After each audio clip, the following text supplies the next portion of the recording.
Hello everyone, आज से हम एमसीक्यूज करेंगे। तो ये कॉन्स्टिट्यूशन ऑफ इंडिया 1950 का है। तो इसके हम एमसीक्यूज करेंगे और हम ये फर्स्ट सीरीज है एमसीक्यू सीरीज का फर्स्ट पार्ट है। और इसमें हम 1000 एमसीक्यू करेंगे कम से कम। तो हम पहला क्वेश्चन देखते हैं। तो पहला क्वेश्चन कहता है, भारत का संविधान लागू किया गया था। तो ये कह रहा है भारत का संविधान कब से लागू हुआ था। तो भारत का संविधान 26 जनवरी 1950 से लागू हुआ था।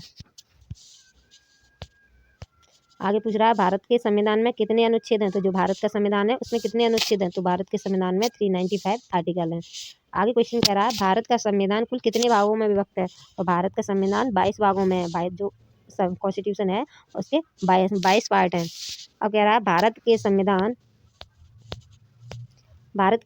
में कुल कितने संशोधन हो चुके हैं। तो ये पूछ रहा है अभी तक भारत के संविधान में कितने संशोधन हो चुके हैं। तो अब इसमें ये चेंज आ गया है। तो इसमें 104 संशोधन हो चुके हैं। आगे वाला क्वेश्चन कहता है, भारतीय संविधान में कुल कितनी अनुसूचियां। तो ये पूछ रहा है जो भारत का संविधान है उसमें कितनी अनुसूची हैं। तो भारत के संविधान में 12 अनुसूची हैं। अब आगे है, भारत के संविधान की प्रस्तावना में अब तक कितनी बार संशोधन हो चुका है। तो ये कह रहा है जो प्रस्तावना है उसमें कितनी बार संशोधन हो चुका है। तो इसमें संशोधन केवल अभी एक बार हुआ है। आगे वाला क्वेश्चन कहता है, संविधान में मूल कर्तव्यों का समावेश कब और संविधान के किस संशोधन द्वारा किया गया है। तो जो भारत संविधान के मूल कर्तव्यों का समावेश और संविधान के किस संशोधन द्वारा किया गया। तो ये कह रहा है इसका बी सही है। इसका बस 1976 में 42वें संविधान संशोधन द्वारा किया गया है। आगे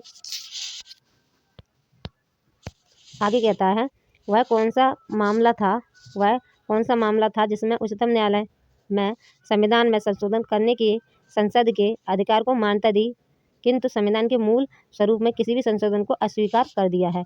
तो ये कौन सा वाला केस है। तो ये केस है केशवानंद भारती वाला केस है ये। तो इसमें कहा गया है वह कौन सा मामला था जिसमें उच्चतम सुप्रीम कोर्ट है उसने संविधान में संशोधन करने के लिए संसद को अधिकार तो दे दिया, पर उसने ये कहा कि जो मूल स्वरूप है उसमें संशोधन नहीं किया जाएगा। अब आ जाते 9।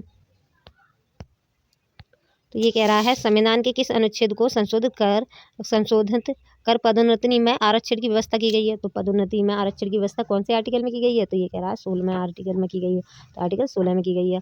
आगे कह रहा है, किसी राज्य में राष्ट्रपति शासन लागू किए जाने की अधिकतम सीमा कितनी है। जो राष्ट्रपति शासन लागू किया जाएगा वो कितनी टाइम के लिए किया जाएगा। तो ये 6 माह के लिए किया जाएगा। अब आगे कह रहा है, राज्य की नीति निर्देशकता तो कहाँ के संविधान द्वारा लिए गए थे। तो जो हमारे राज्य के नीति निर्देशक तत्व हैं वो कौन से देश के संविधान द्वारा लिए गए। तो ये आयरलैंड के संविधान से लिए गए हैं।